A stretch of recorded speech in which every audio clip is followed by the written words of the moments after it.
Hi there, it's Kevin with GatheringMagic.com here with a wrap-up video for the Red-White Heroics.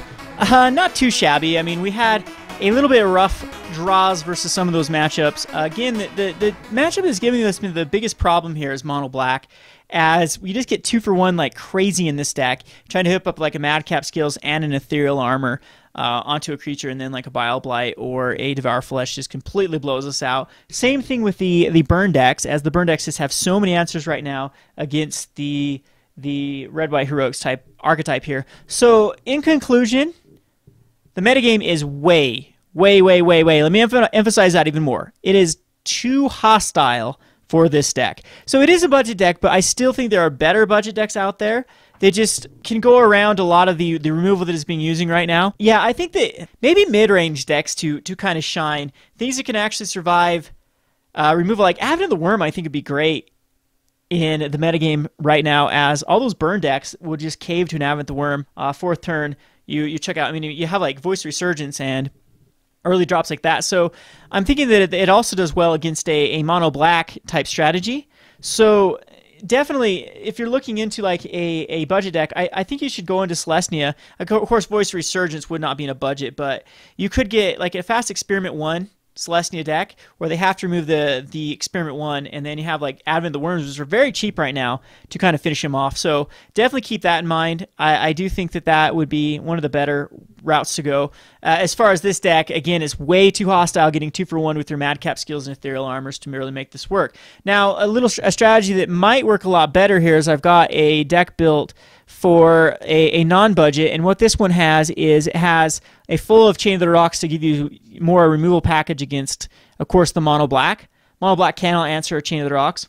And then also, again, I don't know if Madcap Skills are really the right way to go in this, or Ethereal Armor, and what you just kind of use this Eidolon Countless Battle kind of like a Night Howler, as when it falls off, it becomes a creature, so they have to kind of 2-for-1 this. You know, it's giving a buff to a creature and then falling off. And I'm thinking that Fiendslayer Paladins are huge. They cannot be Bile Blighted, they can be Devour Flesh, but hopefully you can protect them enough with earlier drops. And they have like the Hopeful Eidolons and whatnot that you can hook up to a Fabled Hero to give lifelink and trying to get over the top of those red decks that try to burn you to death. So I don't know. I'd have to mess around with this more. Of course, it would not be budget if that's the case.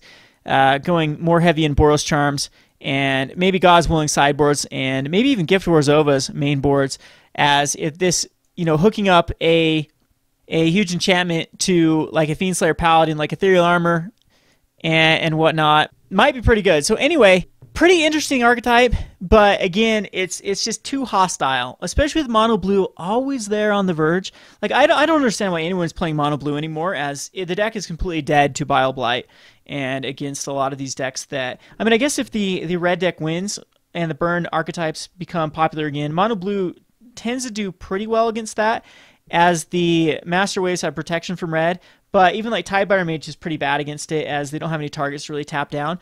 And then Frost from Reared is okay, but other than that, the deck is pretty bad against the rest of the removal. Like Searing Blood still gives them advantage versus like Cloudwind Raptor. They still do 3 damage, so 2 damage to Cloudwind Raptor, and they get to do 3 damage and slow down your devotion and whatnot. So even against like the Angry Phoenix type burn deck, I don't even think mono blue is very good against. And then mono black is just dreadful, and against Azorius it is just dreadful, and Esper Control it's dreadful as well. So anyway, if soon as mono blue is finally completely out of the way, I think people can go back to more of a green mid-range strategy and just start destroying the mono black type decks and the red decks, and then that will give room for a deck like this. Then the black decks will try to adjust and go more into a more mid-range than control type strategy, and the cycle will rinse and repeat to where mono blue becomes good again and whatnot. The problem I am having with standard right now is it is a bit stale and a bit boring. A lot of the decks that play like mono black devotion or mono blue devotion, or even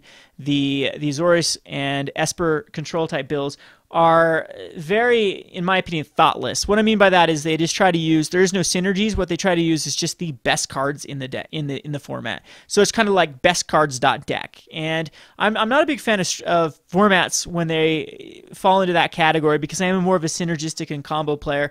And of course, if you've been a fan of my channel or a fan of this playing on a budget, you see that in my deck building. I try to find synergies a lot of times. So not just try to barf out the best cards in the colors. Like if I were to try try to do that with the color strategy that I'm using now, definitely the Fiendslayer Paladin would get the nod. But again, one last thing too is, man, the main boarded Lifebane Zombies are wrecking this deck as well. A lot of times, it used to be against the mono blacks, you could get out a first game, you would be able to not go against Lifebane Zombies. But with RG Monsters, such a huge deck, another deck that just tries to throw together all the best cards in the colors. The Lifebane Zombies, people are starting to actually put them in main board in the mono black devotions to try.